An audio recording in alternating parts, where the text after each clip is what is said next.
What's up, guys? Got another video to talk about today. Talking about animated movies of the decade. Not this year, because this year sucked for animated movies. Great for all the other movies, but very bad for animated movies. Well, not very bad. Mediocre. Just not a lot of good ones. So I just wanted to go through the movies in animation, the family movies that took my heart and just played with it. Or at least that's what happened to me. I don't know. But these are the movies of the decade that meant the most to me in an animated format. They reached me and they hit me in very special ways. So that being said, I got 8 movies here. Just going to go down a release order from the most recent to 2010, it looks like. And I'm going to start with Coco, because Coco is one of the best movies of the decade, period. What it does, the character development it has with the family and with the boy's relationship with his mother. It was funny. It was heartfelt. It was beautiful to look at. The world of the dead looked gorgeous, and it was almost a world that you just wanted to stay in for the whole movie. Even though the characters were constantly trying to get out, it looked so beautiful. It was so wonderful, and so for that reason, Coco is on my list. It made me cry in the end. That kind of messages it has about sticking with your family and did things that I didn't expect. Made decisions that I thought were a little mature for a movie that Pixar would come out with, but then again, Pixar is constantly raising the bar for what things happen in a kids movie. So I want to give it to Coco and all of the love for Coco, all of it. Next, I've got Kubo and the Two Strings, the Laika movie. For those of you who don't know, Laika is an animation company, a stop-motion animation company. They're in charge of the movies like Paranorman, the Box Trolls, The Missing Link that came out this year. That was the best animated movie of this year, but that's not on my list. And this movie, I think, is their crowning achievement. It's a grand and epic adventure movie. It has a great protagonist, great voice acting. It's got Matthew McConaughey, Tilda Swinton. Everyone works very well in their roles. The animation is incredible, but also the creativity behind it. The hero's journey is done to a perfection in the movie. And I just can't stop but stare. I can't help but stare at the stop motion animation style and what they're doing in that format. It's kind of incredible what they've been able to do, and I think that movie in particular pushed the boundaries for what I think stop motion could look like, and it revolutionized that genre, and I wish more people went out and saw it, because Laika is having struggles right now. They're not doing very well financially. People aren't seeing their movies, and I think it's a damn shame. I think you should see this movie and let me know how you think. So that is one of my favorite movies of the decade. After that, I've got a movie that came out in the very same year, that is Moana. Moana, a great story. It's the only movie I picked that came out of Disney animation proper, and I think it's because of the humor, the world, the Pacific Islander world. I don't remember the name of the island specifically, but it really ingratiates you into the island and the island life, and it looks like it's a part of the soul of that entire movie. And with that mixed with the voice acting from The Rock and the beautiful story, and obviously the music from Lin-Manuel Miranda, it cannot be overlooked. Picking him up off of Hamilton, I think, was a stroke of genius for Disney, and I think it paid off in dividends. And I think if I had to pick my favorite of the new wave Disney movies, that would be it, for the music and the story and the characters and that goddamn chicken. That chicken is so funny. But yeah, that's it. Um, I also have a movie that I think actually also came out in 2017. So I've got three movies from 2017, and that would be the movie Your Name, the Japanese anime movie. For those of you who don't know, it's a movie about a boy and a girl across Japan that keep waking up in each other's bodies on each particular day, and they don't know what to do, and they start striking a connection together based on this because they keep waking up in their own body or their other or their not partner, but in the other body, and they have this beautiful connection.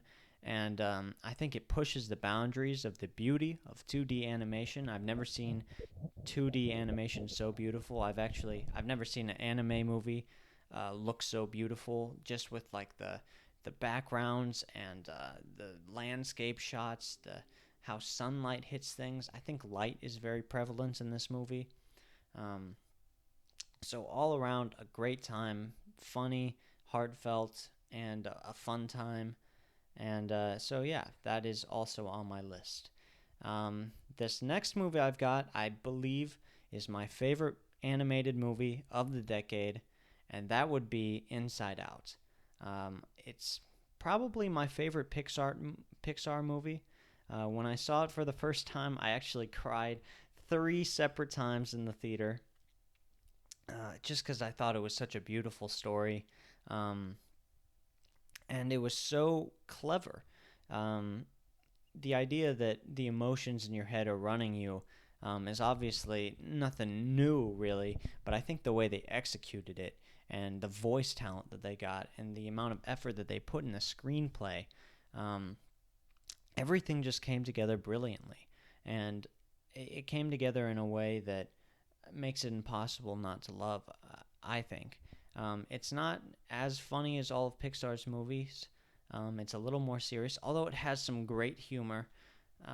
It has some wonderful humor, but I think this movie stands as a classic in the animated genre just because of its attention to detail, its attention to its dialogue, its script, its message is beautiful. It's a message that a lot of people in my age, a lot of people older than me, a lot of people younger than me, they can understand moving away, trying to find a new life, being scared. All of these things are things that everyone's gone through, and I was able to relate to it a lot, and for that reason, it is my favorite animated movie of the decade. Um, a bit of a curveball switch around after the Inside Out. I've got the Lego Movie, and the Lego Movie was a strange kind of phenomenon. When it was coming out, everyone was shitting on it. Everyone was shitting on it a lot, and it deserved it. Why would anyone make a movie about Legos? Who who in their right mind would think that this would be a good idea? Well, Phil Lord and Chris Miller did, and they made one of the best animated movies of the year, of the decade. One of the most heartfelt, clever, fast-paced, funny, so funny. This is the funniest movie out of all of the movies that I've talked about so far. Obviously, with Chris Pratt in the lead and Will Ferrell as the antagonist, that just makes sense. I mean, obviously. Um, but I think what stood out about this movie, as opposed to the later sequels, the Lego Batman, Ninjago, and the second one, I think this movie had a heart that not a lot of other animated movies did. And the message that it had was not new, but it was sincere and it was genuine. And you could feel the love off the screen. And that's why I loved it. That's why I keep watching it all the time. And that's why it stuck around with me, and it's on this list today. And after that, I've got The Wind Rises, came out in 2013, Hayao Miyazaki's last movie, so we're told. So we're told. I don't know if it's actually going to be his last movie. I think he's got another one coming. Hopefully it comes together. We'll see. But I think what separates The Wind Rises to me, and I love this movie a lot more than a lot of other people do, and I admit that this movie struck a chord with me that I didn't think it would hit, but I think it's just the imagination that went into this movie. I truly believe that the way that this movie is centered is the way that Hayao Miyazaki thinks himself. Um, with the daydreams and the clouds and the airplanes and just the beautiful animations and the way that he sees the world in bright and contrasting colors. I think that was more of a personal narrative than I think a lot of people talk about, and I thought it was almost while it was a more realistic movie than all of the other movies he's made in the past. I think it had the same level of imagination and care that was put into it. And I think that grounded in realism made it more empathetic for me. It made it more relatable to me. And it struck a chord with me as well. And it's one of my favorite movies of the decade. And it's one of my favorite movies of all time. It might be my favorite Hayao Miyazaki movie.